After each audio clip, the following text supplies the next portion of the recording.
buka jalan. Buka jalan. Sorry ya, Bang. Ya, iya.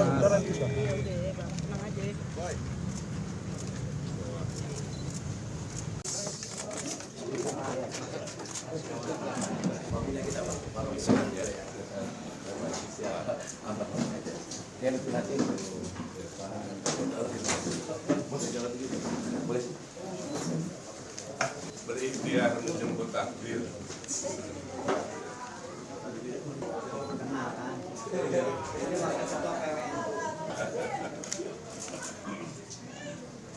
Sebagai orang Betawi ya, saya harus menyuarakan aspirasi masyarakat Betawi. Karena beliau biar bagaimanapun, kalau misalnya Allah kasih jadi ya, masyarakat Betawi itu bagian dari kota Jakarta. Dan kebudayaan Betawi adalah kebudayaan inti kota Jakarta. Kira-kira apa Pak yang dilakukan sama Pak Emil? Barangkali mungkin ada aspirasi yang barangkali apa yang diharapkan ataupun diberikan oleh masyarakat. Memaksimalkan amanah Undang-Undang Daerah Khusus Jakarta, terutama pasal 31 tentang kewenangan pemajuan kebudayaan. Bagaimana budaya Betawi itu menjadi prioritas, karena biar bagaimanapun dia sudah terbukti merekatkan kehidupan berbangsa dan bernegara di Jakarta. Kalau persoalan mendukung, FBR punya mekanisme sendiri, sebab anggota saya juga banyak fungsionaris partai. Jadi tidak bisa dengan serta-merta saya secara jumawa memutuskan itu. Kalau persoalan Kantipmas, saya akan ambil kewenangan saya untuk memerintahkan semua teman-teman menjaga itu. Tapi kalau persoalan pilkada, saya harus bermusyawarah. Yang bisa dijamin adalah keamanan ketertiban masyarakat. Ya, artinya kita mendukung pemilu aman dan damai. Bang, setelah bertemu Kang Emil, ini dari FBR sendiri melihat sosok Kang Emil seperti apa, Bang? Saya kira saya nggak perlu panggil abang, karena sama seperti misalnya bebek jangan dipaksa berkokok.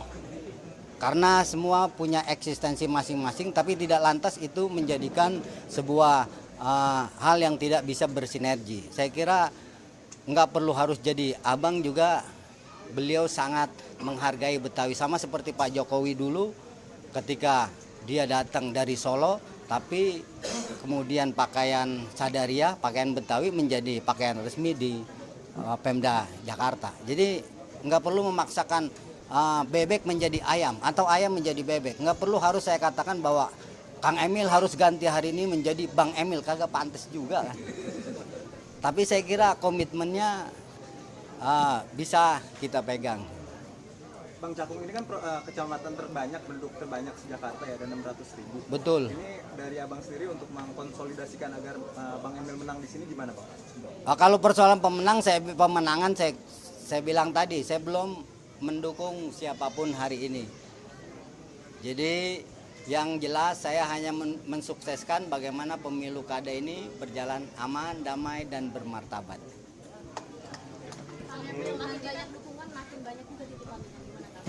Enggak, saya sampaikan sebagai calon gubernur, tugas pertama adalah banyak mendengar daripada banyak bicara. Ya. Harus dapat ilmunya dari orang-orang yang berilmu. Kan. Beliau ulama, tegaknya negara kan karena mendengar selalu ilmu ulama kan, agar pemimpin jadi adil. Nah tadi saya diceritakan tentang sejarah Cakung, sejarah kolonial, sejarah tentang budayanya kan, termasuk pengetahuan tentang bagaimana kelak kalau takdirnya ada di Undang-Undang DKJ itu sudah ada tentang pemuliaan kebudayaan Betawi melalui lembaga adat. Beliau mohon untuk diperjuangkan karena instrumennya ada tapi aksinya belum ada. Yang lain-lain lebih membahas tentang bagaimana Jakarta ini milik semua pihak ya.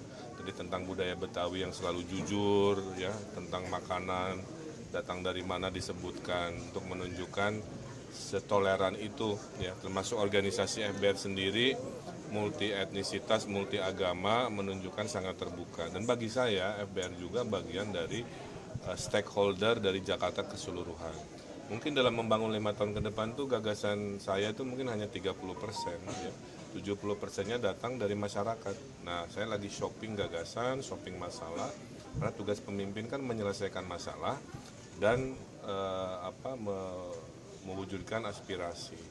Bahwa nanti bermuara pada dukungan atau tidak, dalam demokrasi itu tidak boleh ada yang sifatnya paksaan, ya. Semua datang mengalir aja. Kalau suka, alhamdulillah. Kalau belum, nggak ada masalah juga. Tapi yang tidak boleh berubah adalah sikap calon pemimpin untuk rendah hati belajar kepada mereka-mereka yang sudah lama di tempat ini. Saya kira itu tujuan saya ke sini. Alhamdulillah dikasih kue, dikasih kopi, dikasih pantun, macam-macam, ya. Dan saya bahagia sesuai tujuan saya mencari ilmu dan juga memohon maaf, ya, seperti biasa apapun itu kalau ada hal-hal yang kurang berkenan karena kurang ilmu aja saya. Terima kasih.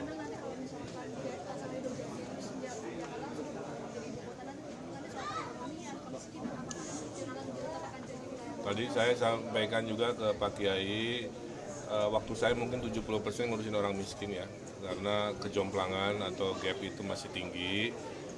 Sehingga harus dicarikan solusi-solusi, ada anggaran RW 200 juta misalkan kan, kemudian ada kredit tanpa bunga, berbunga tanpa agunan, pasar murah bulanan, hal-hal yang dibutuhkan oleh ibu-ibu yang ada di daerah sini saya kira akan jadi perhatian, tidak melulu tentang hal-hal besar di Jakarta.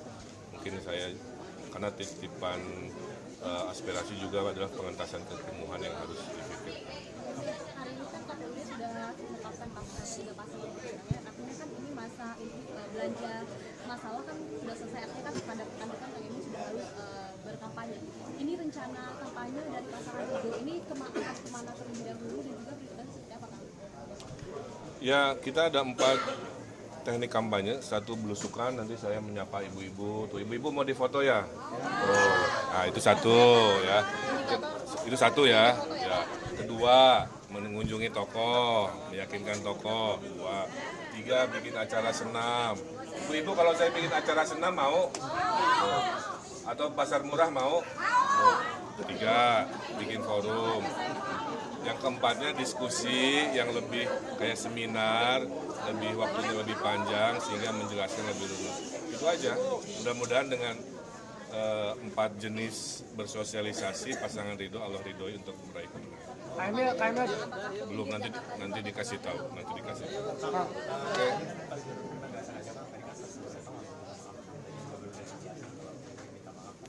Karena begini, banyak orang mengkonsumsi tentang saya dari media yang sebenarnya cuma sepotong-sepotong, ya, dan cenderung salah paham. Maka saya minta maaf.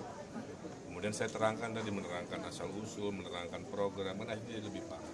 Dan itu mah adab aja, ya. Kan kata ibu tuh, ya, ngajarin anak-anak tuh selalu 3. Minta maaf, minta tolong, terima kasih, kan itu. Makanya hari ini juga saya minta maaf, saya minta tolong ilmunya, dan terima kasih dikasih kopi dan ilmu gitu. Saya kira itu, ya. Terakhir. Setuju. Gini, saya tidak menghalangi kalau orang lain panggil abang, kan nggak bisa maksa. Tapi saya sendiri dari dulu, dari kecil ya dipanggilnya akang, jadi nggak ada masalah. Kan Pak Jokowi juga dulu Mas Jokowi gitu kan, Mas Pram juga panggilnya Mas Pram. Saya dengar gitu kan. Pak Ahok apa dulu? Pak Ahok, ya? Apa Bang Ahok? Pak Ahok aja. Jadi kira-kira gitulah, ya. Terima kasih. Izin Pak, satu lagi tadi di sepanjang jalan ada baliho yang kemudian ada vandalisme, baliho Bapak, pasangan Ridho, kemudian ada vandalisme Pak di jalan-jalan.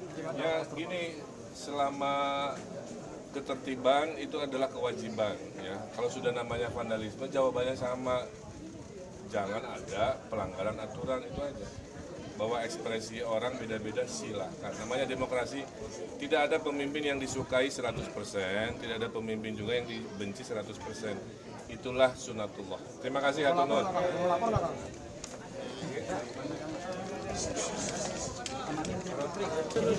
Sebagian di bawah. Mundur lagi dikit. Kelihatan belakang aman. Yuk. Pak, sini Pak.